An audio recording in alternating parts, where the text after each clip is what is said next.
Assalamualaikum warahmatullahi wabarakatuh. Insya Allah pada video kali ini saya akan berbagi tentang adjective clause or relative clause. Why? Kenapa adjective clause sama dengan relative clause? Karena menggunakan relative pronoun seperti who, which, whom, whose, and that, dan menggunakan relative adverb seperti when, where, and why sebagai ciri khasnya. Kita mulai membahas tentang definition of adjective clause, yaitu a dependent clause that modify a noun or pronoun. Maksudnya, adjective clause adalah berfungsi memberikan penjelasan baru mengenai noun or pronoun. Kita pahami tentang noun and pronoun. Noun adalah kata benda seperti car, flower, tiger, and etc.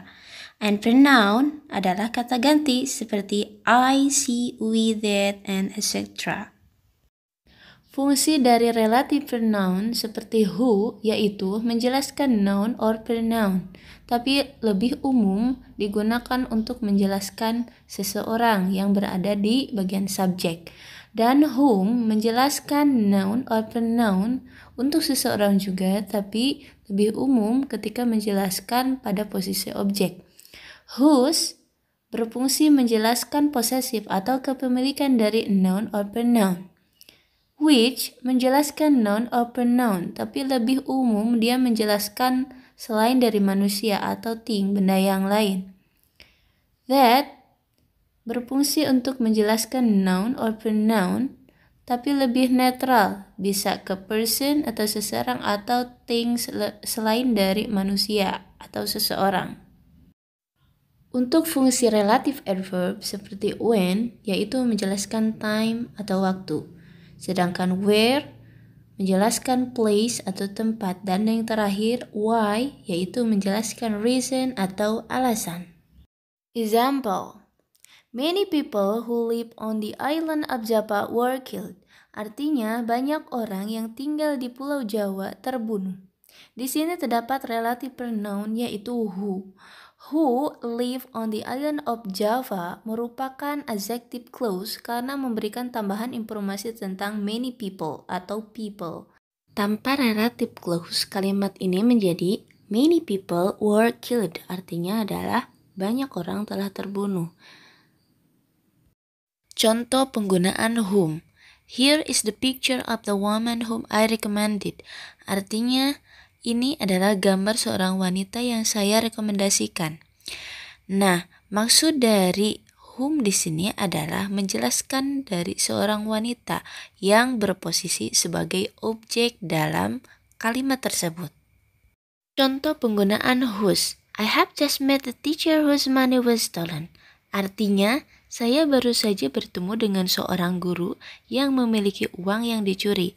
Nah, whose di sini menjelaskan kepemilikan dari uang yang dimiliki seorang guru yang dicuri. Contoh penggunaan which. This is not the book which you want.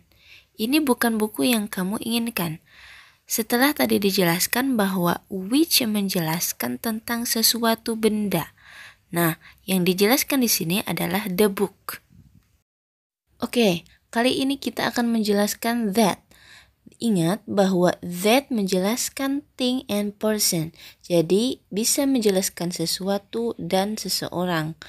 Penggunaan that yang paling netral di antara semuanya. Contoh, they just saw the man that applied for the job. Mereka baru saja melihat seorang laki-laki yang melamar pekerjaan. That di sini menjelaskan tentang seorang laki-laki yang melamar pekerjaan.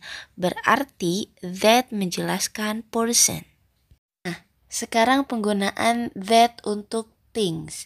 I bought the picture that your son was looking for.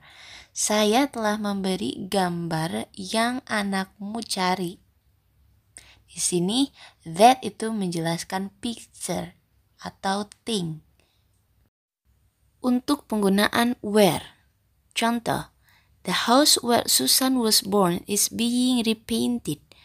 Rumah di mana Susan lahir sedang dicat ulang. Penggunaan where bisa ditempatkan di subjek ataupun di objek seperti contoh berikut. I have seen the village where Susan was born. Artinya, saya telah melihat kampung di mana Susan lahir. Pada contoh kalimat ini, where ditempatkan untuk menjelaskan benda di bagian objek. Contoh kali ini penggunaan when yang menjelaskan tentang waktu. Contoh, she came at the time when the party was on. Dia datang pada saat ketika pesta dimulai. Yang terakhir adalah penggunaan why untuk alasan. Contoh, can you remember the reason why Susan left so suddenly? Dapatkah kamu ingat alasan mengapa Susan keluar sangat tiba-tiba?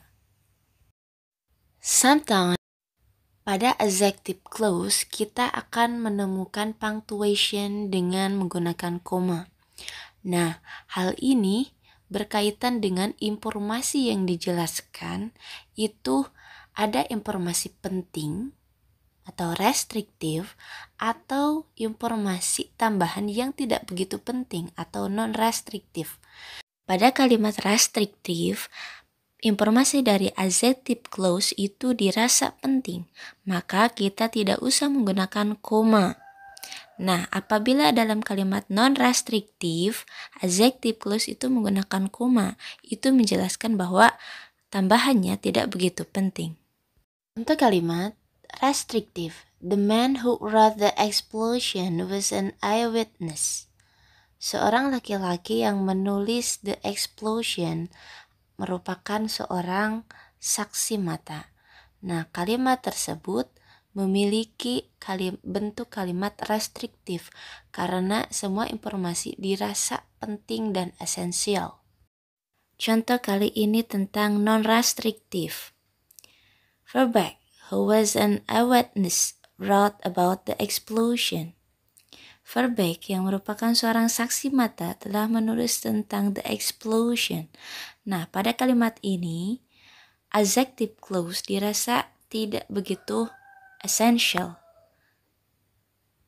Semoga pemaparan saya dapat bermanfaat untuk kalian semua. Jangan lupa klik subscribe, like, and comment, dan share ke teman-teman semuanya supaya bisa bermanfaat untuk orang lebih banyak lagi. See you. Wassalamualaikum warahmatullahi wabarakatuh.